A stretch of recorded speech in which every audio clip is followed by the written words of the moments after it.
You are now tuned in to the very best. Double J in the morning. Power 106.7. Live and direct. Let's go. What's up, y'all? This is Shawn Stockman, 1/3 of Boyz II Men and a third judge on NBC's Sing Off. And Double J, I love your face. I'll make love to you. Whoa. No, okay. No, you know what? That was a wrong time to sing that song. Shoo-be-doo-up, doo-up. How are you? How are you, Shawn? I'm good. I tell you what, if anybody comes up to me and starts singing like that in public, I'm running. I will tell you, I've been through my phase where I thought I was a good singer. Yeah. I'm not even making this up. I went to Six Flags Dallas, okay? And they have a little recording studio in there. Karaoke thing? Karaoke thing. Yeah. Swear to God, this was back in like 97.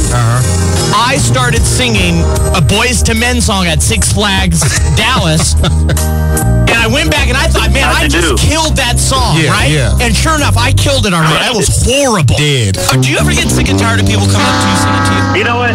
There's not as many people as you might think.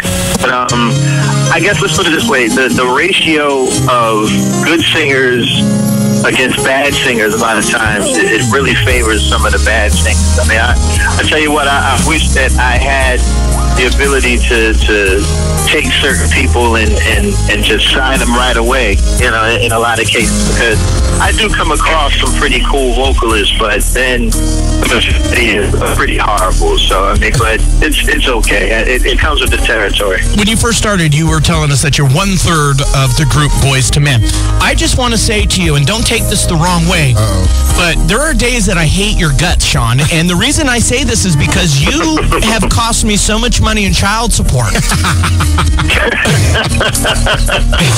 It's physically disgusting how much money I have paid out in child support, and it's because of your music. Hey, man, learn to pull out.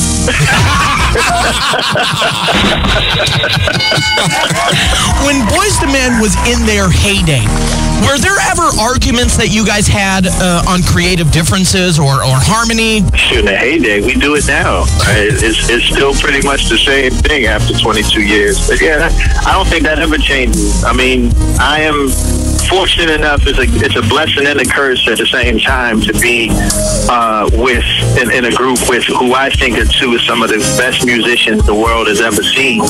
So when you have that, you know, you get a lot of creative head bumps where a lot of people tend to think that it should go this way or that way or whatever. So it happens, but we tend to find a happy medium after a couple of arguments and fist fights. It's all good. Who's the biggest dick in the group? You know what? I can't front, and this has nothing to do with fame or success or anything like that. But and even though he tends to get a bad rap because of just his demeanor and stuff like that, but I guess the biggest one will probably be perceivably Nathan, because you know he doesn't smile. He's not he's not the most social. He's definitely not a social butterfly or anything like that. Like he does what he has to do. He takes pictures. He might shake your hand and then he keeps it moving.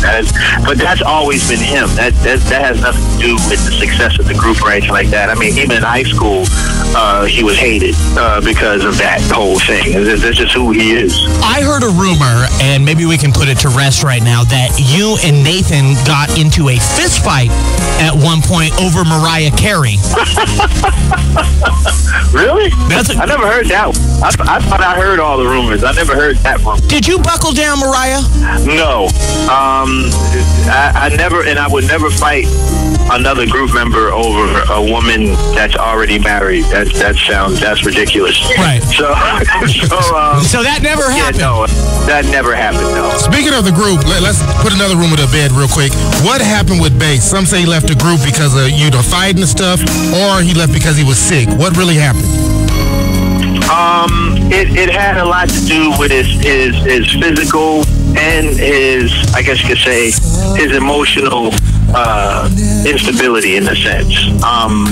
Mike was going through a lot physically. He had scoliosis, and which was really, really bad for him. And I think mentally it took him out of the game. Like it made things a lot harder for him to deal with. Thus, it kind of trickled down to the group. So a lot of the responsibilities that he was normally depended on to do, he just stopped doing them, and it just took its toll. And to be very honest, we got into a fight because of it. But other than that, but that's what brothers do sometimes.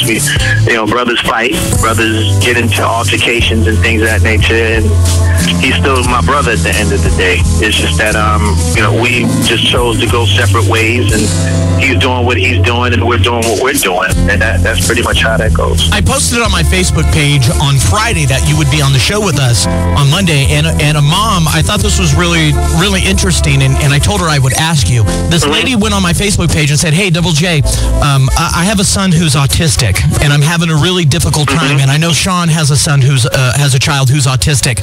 Can you ask him how he deals with the daily pressures and the stress of everyday life with an autistic child?" Yeah, that's true. One of my sons does have autism, and he was diagnosed at 2 years old. And how we deal with it, my wife and I mean, it's one day at a time, because every day presents a different challenge.